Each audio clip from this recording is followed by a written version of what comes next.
1992. Are you ready? Binky, are you ready for 1992? What's up, ladies and gentlemen? Christian Hanahar here. We are finally at the year I was born, 1992. So there you go. Now I just given away my age. I know I look ageless. I just look like a movie star that never ages. But there you go. I'm actually 26 years old. Okay, so here we go. 1992, a really cool year. Again, we're in this really transitional phase of horror, but we're still just in the grips of classic slasher movie, 80s style, the way movies were still kind of made. We're still in that kind of classic feel, so to speak. So it's interesting. So let's just get right into this. Coming in at number 5 for me is a movie I literally watched 3 days ago, studying for this year because, I look at movies I haven't seen from that year and I search them out and I find them. This movie was awesome. I really liked it. I'm not going to spoil it because I don't know if a whole lot of people know about this movie, but that is a movie called Raising Cain. I really, really, really enjoyed this movie. It's about this doctor and, he starts to go through some, it gets really interesting horror movie. It's kind of got that classic feel to it, but with some, it's a little bit different. I really enjoyed it. I really, really enjoyed it. Held my attention very easy. There wasn't really a dull moment in the movie to me. Just a really, really, really fun horror movie. So that's my number 5. Is a cool movie called Raising Cain. Okay, coming in at number 4 for me is actually going to be a movie called Hellraiser 3. That's right, Hell on Earth. I really enjoy Hellraiser 3. As a matter of fact, it is my favorite in the series. Hellraiser 3 is just a really random atmosphere. It's at this dance club, and this guy who runs the dance club's got this room where he'll bring women in, and then he gets this statue that he loves, this really cool art, and it's actually got Pinhead in the statue, and Pinhead is for the majority of the movie, he's not himself. He's in this creepy statue that he just talks to people through, and it's just really mesmerizing. If you ever skip Hellraiser 3, I urge you to go back and give it that due diligence. There's a reason that on Arrow Video, on the Scarlet box set, they include Hellraiser 3, because it really is that good to me.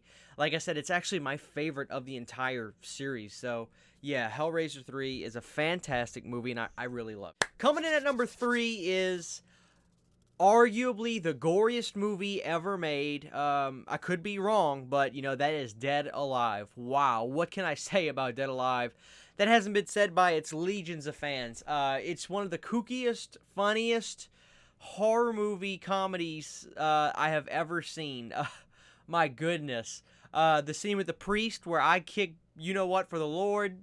The baby in the park, just the rat in the zoo, and then with the lawnmower at the end. Wow, Dead Alive is one of the most fun horror movies to watch with a group of friends ever. If you just want to have a good time with your buddies and, sip on a beer, sip on a glass of wine, have some pizza, popcorn, and just mess around and laugh, Dead Alive is that movie. It's fun, it's funny, it's crazy. It's that great, Dead Alive. I'm laughing just thinking about the movie. And I believe that was Peter Jackson. It's a cult classic, 100%. A pure cult horror movie classic. Dead Alive is great. I really don't know what else to say about it. It's that good. So that's that's my number 3. Okay, coming in at number 2 is gonna be the movie Candyman. Wow, Candyman at number 2. Candyman is one of the most classic movies ever made. I don't know what to say about Candyman that hasn't already been said.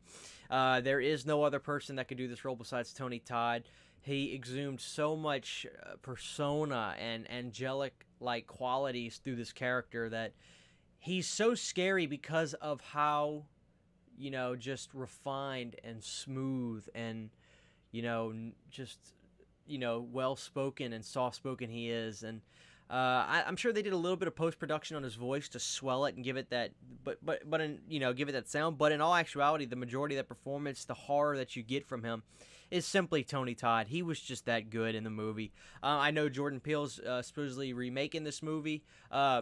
I'm not going to judge it if he remakes it, whatever. I really would not like to see that movie get remade because, is anything sacred? Like, we're remaking, more or less cult horror movies. Candyman is not, one of the biggest horror movies ever. Like, we're remaking every horror movie. Like, why do we not remake Caddyshack? Why are we not remaking, Goodfellas? It's only horror that gets all these remakes. Anyway, getting off topic.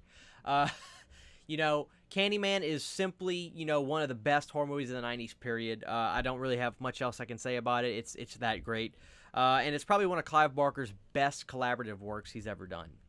Some honorable mentions I want to get to. I want to talk about, from my wife, Twin Peaks Fire Walk with Me came out that year. A great movie to tie in with that show, the great show Twin Peaks. I want to talk about Demonic Toys, a great movie. The Lawnmower Man, it's not one of my favorites, but I do enjoy it. Let's talk about Sleepwalkers from director Mick Garris and the big production 1992 movie Dracula. Fantastic. I have a great Laserdisc release of it. I'll watch it every now and again, but it's just not my total cup of tea. Okay, so coming in at number one for me, like I said in a before, or I may not have mentioned this, the movie Army of Darkness, which is my number one. Overseas, it came out everywhere else in 92. It only came to America in 93, but I'm including it in 1992 because the movie was, literally released to the majority of the public, just not America, in 92. Army of Darkness, as I've said before, to me, it's Sam Raimi's... Army of Darkness is like the movie that's like the wave goodbye to like classic horror. After that, you started getting movies like Anaconda. You started getting movies like Lake Placid that started using more or less CGI to portray their monsters. But Army of Darkness was like Sam Raimi's last big movie of doing that kind of style of filmmaking. I'm not a huge Evil Dead fan, but Army of Darkness is by far my favorite of the entire franchise. It's almost like a big dramatic play with the way people, the setting, the medieval setting, the one-liners that Ash gives are so funny.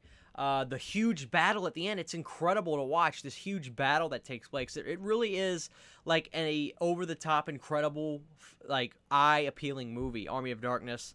The scene where in that pit where the monster comes out and he's got to climb out and drag himself up. Incredible stuff, incredible stuff. I love the movie that much, but I just wanted to go ahead and get it out the way because you guys know I love it now. It's my favorite movie. One of my favorite movies of the 90s, period. But I want to include it in 92, so that way 93 we can get a completely fresh slate, get that movie out of the way, and put it in here now. But yeah, that's in my top 5 for 1992.